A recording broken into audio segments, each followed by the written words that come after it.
Shalom Bapak Ibu Saudara-saudari sekalian. Jumpa lagi. Kali ini saya ingin membacakan satu firman Tuhan yang diambil dari Ibrani pasalnya yang ke-12. Mengenai nasihat supaya bertekun dalam iman. Mari Bapak Ibu kita simak dan kita baca bersama. Karena kita mempunyai banyak saksi bagaikan awan yang mengelilingi kita, marilah kita menanggalkan semua beban dan dosa yang begitu merintangi kita, dan berlomba dengan tekun dalam perlombaan yang diwajibkan bagi kita.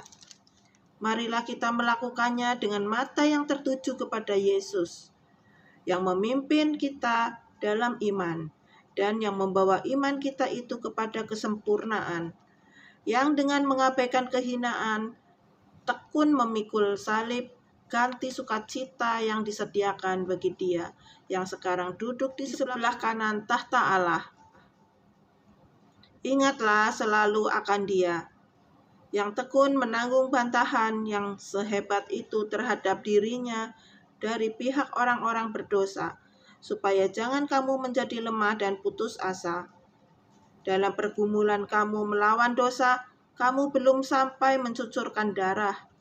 Dan sudah lupakah kamu akan nasihat yang berbicara kepada kamu seperti kepada anak-anak? Hai anakku, janganlah anggap enteng didikan Tuhan, dan janganlah putus asa apabila engkau diperingatkannya. Karena Tuhan menghajar orang yang dikasihinya, dan Ia menyesa orang yang diakuinya sebagai anak. Jika kamu harus menanggung ganjaran, Allah memperlakukan kamu seperti anak. Di manakah terdapat anak yang tidak dihajar oleh ayahnya? Tetapi jikalau kamu bebas dari ganjaran yang harus diderita setiap orang, maka kamu bukanlah anak tetapi anak-anak gampang. Selanjutnya dari ayah kita yang sebenarnya kita beroleh ganjaran, dan mereka kita hormati. Kalau demikian, bukankah kita harus lebih taat kepada Bapa segala roh, supaya kita boleh hidup? Sebab mereka mendidik kita dalam waktu yang pendek sesuai dengan apa yang mereka anggap baik. Tetapi Dia menghajar kita untuk kebaikan kita, supaya kita beroleh bagian dalam kekudusannya. Memang tiap-tiap ganjaran pada waktu Ia diberikan tidak mendatangkan sukacita, tetapi duka cita. Tetapi kemudian Ia menghasilkan buah kebenaran yang memberikan damai kepada mereka yang dilatih olehnya. Sebab itu kuatkanlah tangan yang lemah dan lutut yang goyah, dan luruskanlah jalan bagi kakimu, sehingga yang pincang, yang terpelecok, tetapi menjadi sembuh. Berusahalah hidup damai dengan semua orang dan kejarlah kekudusan, sebab tanpa kekudusan tidak seorang pun akan melihat Tuhan. Jagalah supaya jangan ada seorang pun yang menjauhkan diri dari kasih karunia Allah, agar jangan tumbuh akar yang pahit, yang menimbulkan kerusuhan dan yang mencemarkan banyak orang. Janganlah ada orang yang menjadi cabul atau yang mempunyai nafsu yang rendah seperti Esau, yang menjual hak kesulungannya untuk sepiring makanan. Sebab kamu tahu bahwa kemudian ketika ia hendak menerima berkat itu, ia ditolak, sebab ia tidak beroleh kesempatan untuk memperbaiki kesalahannya, sekalipun ia mencarinya dengan mencucurkan air mata. Demikianlah sabda Tuhan. Bapak, Ibu, Saudara sekalian, di sini kita tahu bahwa kita harus bertekun dalam iman. Apakah iman itu? Iman adalah dasar dari segala sesuatu yang kita harapkan dan bukti dari segala sesuatu yang tidak kita lihat. Bagaimana iman itu bisa tumbuh di dalam hati kita? Bapak Ibu, kita sebagai manusia tanah, sebagai orang-orang lemah, kita haruslah memiliki iman yang teguh kepada Tuhan, agar kita beroleh selamat di dalam sebuah ketekunan dalam iman.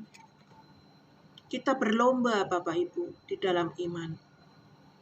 Kita mau saling berpacu. Apakah kita berpacu kepada dosa, ataukah kita berpacu untuk keselamatan? Bila kita berlomba di dalam perlombaan iman ini, kita tekun melaksanakan apa yang telah kita imani kepada Tuhan Yesus Kristus. Dan apabila kita menyerah di tengah jalan, kita akan kembali lagi kepada dunia, kepada keadaan kita yang semula. Bahkan mungkin itu lebih buruk daripada kehidupan yang telah dijalaninya dahulu. Mari kita berpegang kepada iman yang teguh, dan kita berlomba untuk terus mencari ketekunan yang sungguh, dan percaya bahwa Tuhan Yesus akan menyediakan tempat yang baik, tempat yang indah, di mana kita berasal. Pikiran yang lebih mendekatkan kepada segala yang positif, hal-hal yang baik untuk kita teladani. Oleh iman, janganlah kita menjadi lemah. Bapak Ibu, jangan berputus asa. Kita harus maju, tetap maju dan percaya. Dikala kita sakit, kita percaya 100% Tuhan yang menyelamatkan kita. Di waktu kita memiliki masalah apapun, kita percaya Tuhan yang memberi jalan keluar bagi kita. Dan pasti ada jalan keluar yang disediakan Tuhan bagi kita. Mata kita hanya tertuju kepada Tuhan saja. Suka duka kita serahkan kepada Tuhan. Kita kuatkan hati kita untuk teguh, percaya sepenuhnya, untuk taat, tekun menjalankan apa yang menjadi kepercayaan kita, menjalankan menjadi apa yang ingin kita tuju. Di dalam perlombaan iman, kita mengarahkan pandangan kita hanya kepada Tuhan Yesus Kristus saja, sebagai teladan dan kepercayaan kita, dengan penyerahan kepada Allah saja atas segala kehendaknya. Di sini juga dikatakan untuk supaya kita itu memperhatikan beberapa hal mengenai didikan Tuhan. Didikan atas orang-orang percaya. Bukan kita enak-enak aja, Bapak Ibu Saudara. Tuhan juga mendidik kita dengan menghajar kita. Kita diizinkan untuk menderita di dalam kesukaran-kesukaran kita, di dalam setiap permasalahan-permasalahan kita. Semuanya diizinkan Tuhan untuk menempa iman kita, untuk menguji iman kita. Membiarkan segala sesuatu terjadi. Mengapa saya menderita? Mengapa kita mengalami kesukaran, penderitaan yang bertubi-tubi? Itu diperkenankan Bapa, supaya di dalam iman kita telah percaya dan bertekun untuk terus melakukan apa yang Tuhan kehendaki bagi kita. Jadi kita tidak usah bersungut-sungut, kita tidak usah lagi menaruh prasangka kepada Tuhan. Tuhan tidak sayang kepada kita, Tuhan tidak mengasihi saya. Ngapain saya beriman? Ngapain saya percaya? Ngapain Tuhan tidak memalingkan diri kepada kita? Bukan itu, saudara-saudari, Bapak Ibu. Tuhan itu mengerti. Semua akar masalah kita juga mengerti. Tapi kemampuan kita juga diuji, Bapak Ibu, saudara-saudari sekalian. Kekuatan kita. Mampukah kita bertekun dan taat kepada Dia? Seperti Tuhan Yesus juga telah meneladani kita, bahwa Dia taat kepada Bapa di sorga. Di dalam penderitaannya, bahkan sampai mati di kayu salib. Kita pun sebagai pengikutnya harus meneladani contoh-contoh itu. Bahkan seluruh rasul-rasulnya, seluruh murid-muridnya, semua mengalami penderitaan yang sama. Penderitaan pengikut-pengikut murid-murid Tuhan Yesus juga sesuatu yang percaya dan tekun taat kepada Tuhan, agar kita dapat melihat Allah. Dan janganlah kita takut untuk bersaksi kepada dunia. Oleh sebab itu, Bapak Ibu saudara-saudari sekalian, kejarlah kekudusan. Tanpa kekudusan kita tidak bisa dekat dengan Allah. Tanpa kekudusan juga kita tidak berguna bagi Allah. Bila kita memiliki kekudusan, berarti kita memiliki kebenaran, juga damai di hati kita. Di ayatnya yang ke-15, dikatakan, jagalah supaya jangan ada seorang pun menjauhkan diri dari kasih karunia Allah, agar jangan tumbuh akar yang pahit, yang menimbulkan kerusuhan dan mencemarkan banyak orang. Akar pahit ini, Bapak Ibu saudara-saudari sekalian, menunjukkan kepada jiwa kita dan sikap yang ditandai oleh kebencian, kemarahan, dan dendam. Oleh sebab itu, jangan kita mencemarkan diri kita. Kita harus mengejar kekudusan dan kebenaran. Bapak, Ibu, saudara-saudari sekalian, apabila kita percaya kepada Tuhan, buanglah segala akar pahit kita. Kita tidak akan layak bila kita percaya namun masih memendam akar pahit di dalam diri kita. Bagaimana mungkin kita dilayakkan Tuhan bila kita masih mempunyai akar pahit di hati kita? Mari Bapak, Ibu, saudara-saudari sekalian, kita pahami didikan Allah. Didikan Tuhan sendiri, walaupun keras, walaupun mungkin tidak mengenakan, tetapi buahnya adalah manis, buahnya adalah kebaikan dan kebenaran. Kita kejar kasih karunia Tuhan, sebab hanya pada Dia keselamatan itu ada.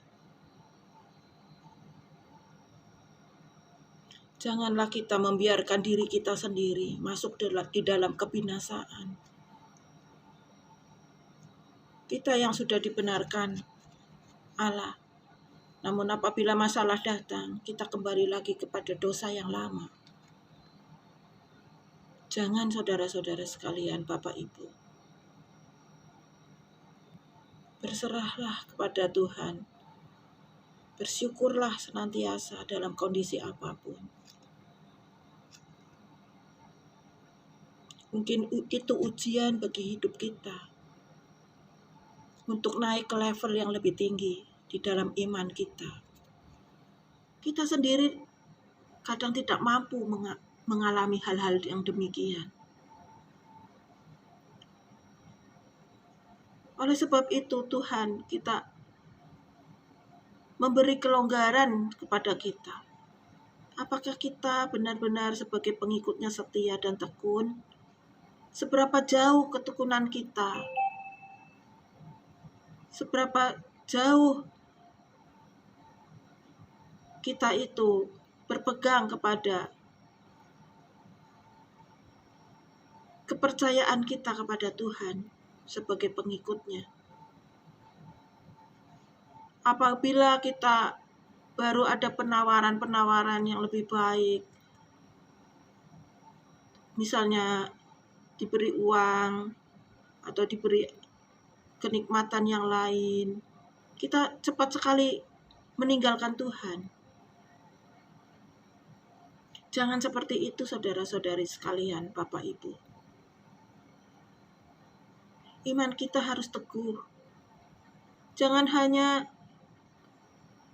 kepada orang yang bersanding kepada kita, berlainan agama, atau mau menikah, pindah agama, pindah kepercayaan, pindah iman. Itu kan hal-hal yang tidak setia.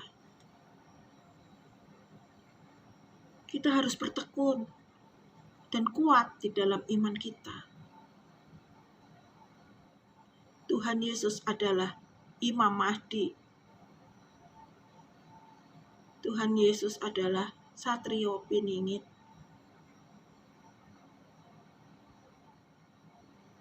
Dialah Isa Al-Masih.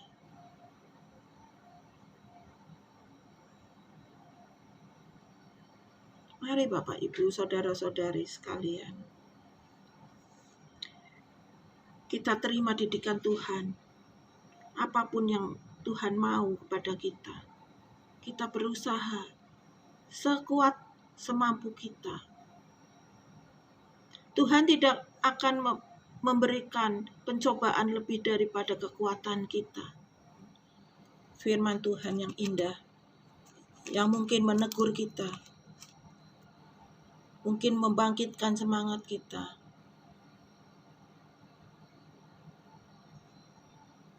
Namun kita diteguhkan dan kita akan mendapat kekuatan daripada Tuhan.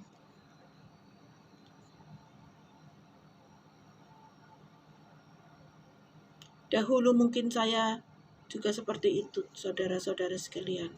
Kita tidak mengindahkan didikan Tuhan. Bahkan apabila kita mau membaca Alkitab saja, rasanya malas, ngantuk, dan sebagainya. Padahal firman ini adalah firman Tuhan sendiri yang memberikan kita hidup. Segala sesuatu di dunia ini, ilmu pengetahuan apapun, tidak dapat lebih tinggi daripada Alkitab ini sendiri, Bapak Ibu. Bacalah Alkitab yang akan menumbuhkan iman kita lebih dan lebih lagi. Dan berlakulah rendah hati. Sebab kerendahan hati itulah yang Tuhan cari dari setiap diri kita. Bertekunlah dalam doa. Juga bertekunlah dalam iman kita. Terima kasih Bapak Ibu, saudara-saudari sekalian yang mendengarkan saat ini. Tuhan memberkati kehidupan Bapak Ibu, saudara sekalian. Dan Tuhan tahu apa yang menjadi kebutuhan kalian. Berdoalah, curhat kepada Tuhan. Biarlah Tuhan mengubah segalanya bagi kehidupan Bapak Ibu saudara-saudari sekalian. Shalom Bapak Ibu saudara-saudari sekalian.